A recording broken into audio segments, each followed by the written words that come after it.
Good afternoon to everyone, my dear students.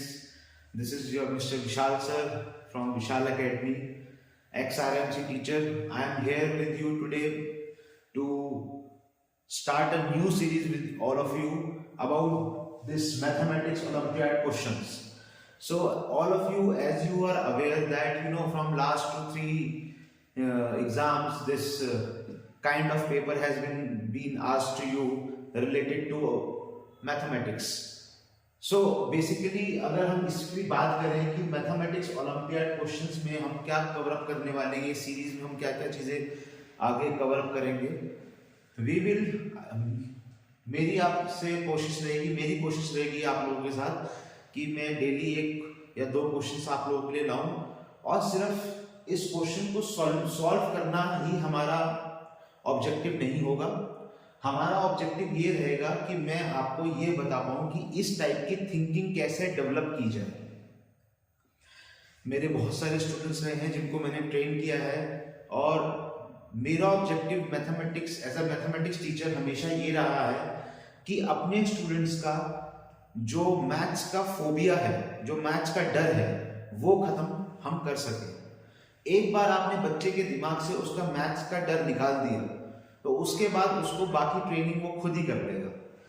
तो इस question के थ्रू हम हर रोज एक क्वेश्चन लाने की कोशिश करेंगे. मेरी कोशिश रहेगी, मेरा थोड़ा शेड्यूल बिजी रहता है because I am the administrative as well as academic head of this academy and so I have to deal with many other things. चलिए टाइम वेस्ट ना करते हुए इस क्लास को शुरू करते हैं. क्वेश्चन ये कह रहा है कि divide ₹511 in such a way so that you are able to pay any amount from ₹1 to 511 by using only 9 integer values. Question बहुत क्लियर है. सिंपल सा क्वेश्चन का ऑब्जेक्टिव ये है कि आपको 511 रुपए को इस तरीके से डिवाइड करना है. कितनी वैल्यूज में डिवाइड करना है? 9 इंटीजर वैल्यूज में डिवाइड करना है. मतलब हम इसको 511 को 9 तरीके से डिवाइड करेंगे और 9 वो तरीके होने चाहिए डिवाइड करने के लिए जिससे कि हमें कोई भी अमाउंट पे करना हुआ फ्रॉम ₹1 to 511 तो वो हम पे कर सकते हैं. देखिए बेटा, होता क्या है कि इस क्वेश्चन का सॉल्यूशन इंपॉर्टेंट नहीं है. मैं दोबारा ये बात बोलूंगा, इस क्वेश्चन को सॉल्व करना इंपॉर्टेंट नहीं है, बट इस क्वेश्चन के लिए थिंकिंग कैसे डेवलप करें उसके लिए ये वीडियो बनाई जा रही है. ठीक है, इसका सॉल्यूशन अगर आप नेट पर देखेंगे आपको मिल जाएगा. बहुत सारे लोग इस तरह का क्वेश्चंस की तैयारी करा रहे हैं. ऑब्जेक्टिव ये क्वेश्चन को करवाना नहीं है, बट इन क्वेश्चंस को कैसे करा जाए, how to develop that reasoning power, that is objective. तो जैसे ये क्वेश्चन सामने आता है किसी बच्चे के, तो बच्चा हमेशा ये सोचेगा कि वो हिट एंड ट्राई करेगा. सबसे पहले ये मैथमेटिक्स का रूल है कि जब भी आप कोई क्वेश्चन ओलंपियाड बेस्ड क्वेश्चन को सॉल्व करते हो तो डेफिनेटली आप क्या करोगे? Hit and trial. ठीक है, आप हिट एंड ट्रायल से उसको सॉल्व करने की कोशिश करोगे और जितनी बार आप हिट एंड ट्रायल करते रहोगे तो आपको क्या है, ये पता चलता रहेगा कि ये चीज इसमें अप्लाई नहीं हो पा रही है, तो अब हम क्या अप्लाई करें. फॉर एग्जाम्पल, मैं बिल्कुल आपको एक 5th और 6th स्टैंडर्ड के बच्चे की थिंकिंग एबिलिटी के हिसाब से इस क्वेश्चन को सॉल्व करवाने वाला हूं. ठीक है, अब हमने लिया कि 500 से 11. जैसे बच्चे ने क्वेश्चन पढ़ा, क्वेश्चन को समझ लिया, उसके बाद वो क्या करेगा, वो कहेगा सर ठीक है सर, हमें ₹1 से शुरू करना है कि ₹1 हमें पे करना है और कोई भी अमाउंट अगर हमें पे करना है, मतलब ₹1, ₹2, ₹5, ₹7, ₹11, ₹500, ₹9, कुछ भी अमाउंट पे करना होगा तो उन्हीं 9 वैल्यू से हमें पे करना होगा.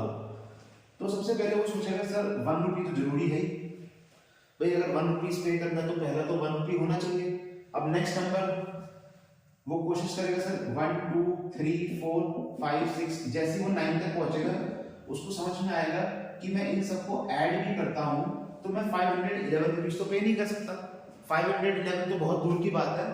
आप इनको अगर ऐड करेंगे तो आपका सम कितना बनेगा? 9 × 5 45.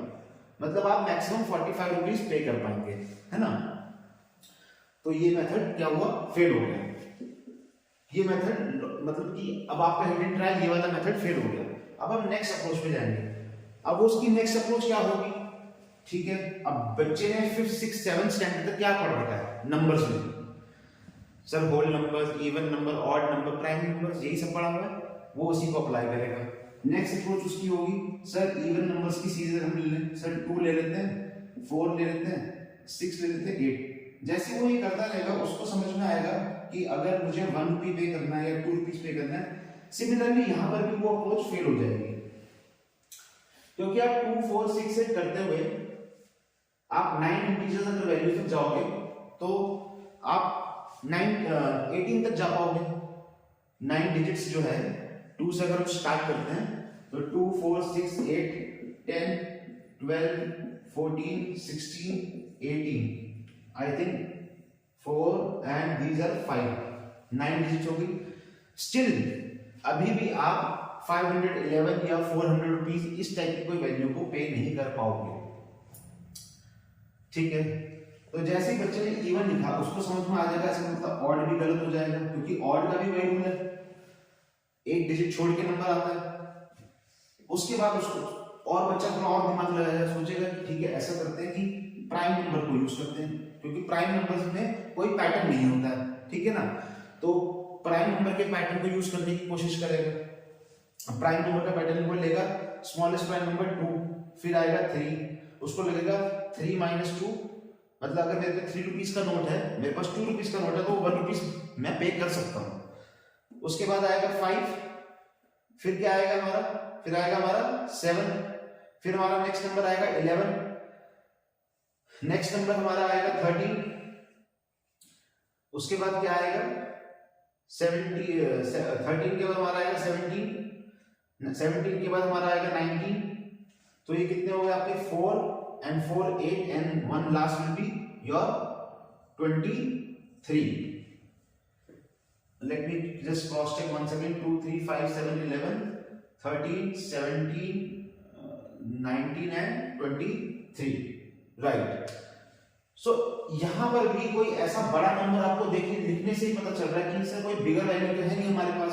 अगर मुझे 450 रुपीज पे करने हैं तो मैं कैसे पे करूंगा इस वैल्यू से, मेरे पास 450, अगर मैं इन सबको ऐड भी करता हूं तब भी वो समवेयर अराउंड ये कितना होगा, अगर आप इसको ऐड भी करोगे तो ये कहीं ना कहीं 100 से 150 के बीच में लाई करेगा इसका सम, ठीक है। ऐड करने की जरूरत नहीं, वो वैसे समझ में आ रहा है, ठीक है। तो अब क्या हो सकता है, अब ये सारी चीजें आपने एलिमिनेट कर दी हिडन ट्रायल से कि सर इससे तो आंसर नहीं आ रहा है।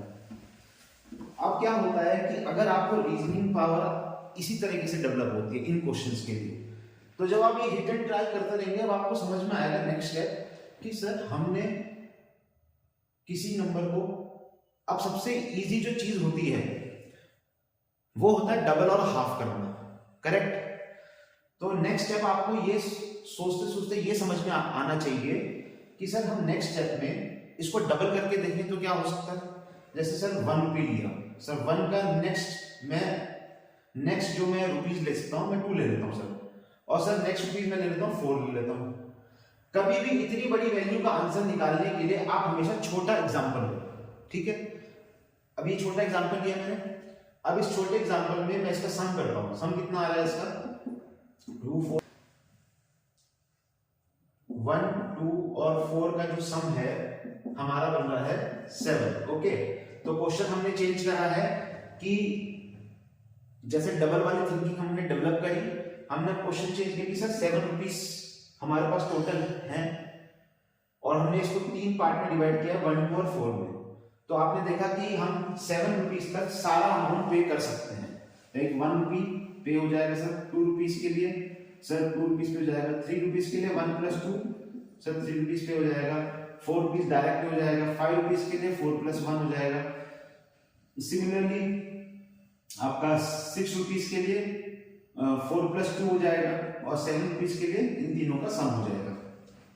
तो यहां से आपका एक कॉमन सेंस डेवलप हुआ कि सर अगर मुझे 511 पे करना है और 9 इंटीजर वैल्यूज में डिवाइड करना है तो हम इस पैटर्न को फॉलो करना चाहिए, हमें इस पैटर्न को फॉलो करना चाहिए।